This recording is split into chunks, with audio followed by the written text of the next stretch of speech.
Bom dia, pessoal. Meu nome é Adriano, sou consultor de produtos de segurança da Intelbras, dentro da DN Automação.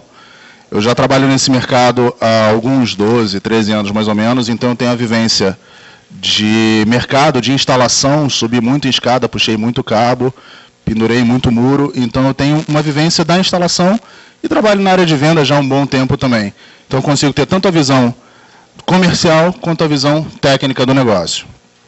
Na verdade, a gente mudou um pouquinho o tema dessa palestra, ela ia ser feita por um diretor da Intelbras, teve um problema particular, infelizmente ele não veio, não conseguia chegar a tempo hoje, e a gente vai falar sobre convergência de mercados, porque todo mundo, ou a grande maioria, vende automação comercial, né? E automação comercial, muito ligada à informática, a tendência de mercado realmente é que as empresas acabem agregando outros produtos, outros serviços para estarem oferecendo aos seus clientes e aumentando, né, o valor agregado de todo o serviço prestado no final das contas.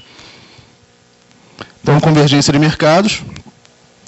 A gente fala do mercado de segurança. O que é esse mercado de segurança? Qual o tamanho desse mercado? Quais as necessidades do mercado e as vantagens desse mercado? Essa é a parte inicial do nosso papo. Depois eu vou apresentar a Intelbras, que provavelmente muita gente não conhece. Então, esse mercado de segurança, existe uma empresa chamada, um órgão chamado ABESE, que é a Associação Brasileira das Empresas de Sistema de Segurança Eletrônico, e ela divide segurança em circuito fechado de TV, interfonia, controle de acesso, alarmes, cerca elétrica e proteção perimetral. A gente basicamente trabalha hoje dentro da DN Automação, com a Intelbras, em circuito fechado de TV, interfonia, que a Intelbras é dona da empresa Maxcom, que fica aqui no sul de Minas, em Santa Rita do Sapucaí, no Vale da Eletrônica, parte de alarmes e cerca elétrica. Tá? Essa empresa, esse órgão, a ABESE, estima que o mercado de 2008 girou alguma coisa em torno de $1 bilhão só no Brasil. Não é um mercado tão grande quanto o mercado de 285 bilhões de dólares, como o mercado que vai ter a palestra mais tarde do Formolo, que era a parte de licitações e tudo mais, principalmente para governo, mas é um mercado muito grande. Talvez esse mercado utilizado seja muito pequeno ainda, talvez em torno de 10% da capacidade. Em compensação, a automação comercial já está lá no alto, quase estourando, não tem muita expansão. É mais loja nova ou lojas que estão aumentando, empresas que estão aumentando o seu tamanho. Segurança hoje, existem alguns dados que a gente sempre brinca e fala: quantas casas hoje no país tem campainha? Alguém tem ideia do percentual? Menos de 10%.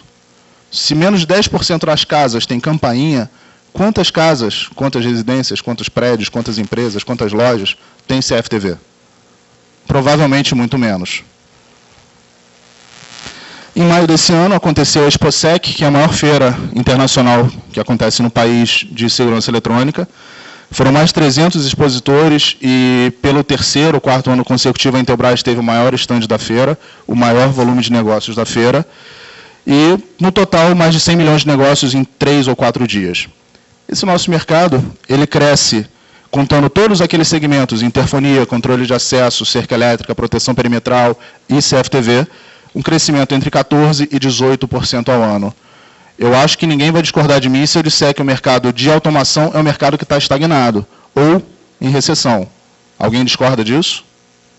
Ninguém fala muita coisa diferente disso, pelo que eu escuto, dentro da DN, conversando com outras pessoas de fabricantes diferentes que a gente acaba tendo contato. Só o mercado de CFTV digital tem um crescimento de 30% ao ano. Ou seja, dentro daquele percentual de 14% a 18%, quem está puxando esse crescimento para cima é o CFTV digital. E quando a gente fala de CFTV digital, a gente pode estar trabalhando computador com placa de captura ou o standalone, que é o equipamento que a gente está mostrando lá na mesa da Intelbras. A primeira pergunta que o pessoal faz é a seguinte: qual é a vantagem, o que funciona, o que não funciona? A gente pode gastar horas e horas e horas conversando sobre esses tipos de equipamento, sobre as vantagens e desvantagens de cada um. Eu, particularmente, tenho que vestir a camisa da Intelbras, que é quem paga o meu salário, mas placa de captura é uma coisa que está caindo em desuso. Muita gente trabalha, muita gente vê, muita gente compra no Mercado Livre. No Rio a gente tem um site chamado Boa Dica, não sei se vocês aqui utilizam isso também, ou alguma coisa parecida. Mas hoje você compra a placa de captura por 40 reais, 50 reais. Que preço que você vai comprar uma placa dessa e vai revender para o teu cliente? Compensa vocês fazerem o trabalho de comprar, levar, instalar, vão ganhar quanto numa brincadeira dessa? Provavelmente nada. Provavelmente o equipamento não vai funcionar adequadamente, provavelmente você vai ter dor de cabeça, vai ter aporreação, e provavelmente o teu cliente vai ficar bem chateado também. Em compensação, a gente tem uma empresa por trás, que é a Intelbras, que daqui a pouco a gente vai ver a apresentação do que é a Intelbras, que nos dá uma segurança muito grande em cima de standalone, que é o gravador digital de imagens, que substitui completamente o micro e a placa de captura. Micro e placa de captura caem em desuso, primeiro, por causa de preço de micro, segundo, por causa do preço da placa, e tem um problema maior que eu vejo hoje. O hardware mais pirateado é placa de captura. Se você chegar em Camelô, no Rio de Janeiro, você compra a placa de captura de CFTV. Camelô. Vocês não são camelôs, vocês são empresas, são autônomos ou são prestadores de serviço. Vocês não querem ser equiparados a um camelô que vende um equipamento de 40 reais. Vocês querem agregar valor ao serviço, ao trabalho, à empresa de vocês. Provavelmente vocês se oferecerem amanhã ou saindo daqui hoje, eu trabalho com o CFTV, oferecer para 10, 20, 30 clientes da carteira de vocês hoje de automação, é bem provável que vocês tenham uma resposta positiva e interessante. Ah, eu tenho interesse. Eu tenho um equipamento funcionando na minha empresa, mas não está legal. Já tive um equipamento, deixou de funcionar, fiquei chateado, tenho uma empresa que presta serviço, não faz adequadamente, eu preciso de alguém que resolva o meu problema. E vocês têm a faca e o queijo na mão. Tá? Circuito fechado de TV ele pode ser usado em diversas finalidades diferentes. A gente cita algumas aqui, mas se a gente bater papo, provavelmente vocês vão falar mais 3 ou 4 aí que eu não coloquei no papel. Segurança patrimonial é a primeira, então coloco uma câmera para proteger o patrimônio que eu tenho, eu estou visualizando local ou remotamente a minha casa, a minha empresa. Eu posso estar administrando o pessoal que trabalha na minha empresa ou na minha casa. Estou viajando, tenho lá as minhas vendedoras lá na DN. Se eu quiser saber se elas chegaram no horário, eu conecto na internet, entro no standalone que está lá na empresa e vejo se a vendedora A, B ou C chegou na hora que deveria. Amanhã, ela não vai chegar atrasada de novo se eu pegar no pé dela hoje.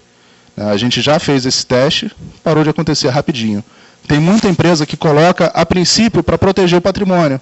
Quando vê a possibilidade de administração de pessoal, os funcionários geralmente brincam, vai botar um Big Brother aqui na empresa, principalmente na época de pré-verão, novembro, outubro, que está começando aquela onda toda de Big Brother, existe um aumento razoável na venda de câmeras e na venda de equipamentos de CFTV.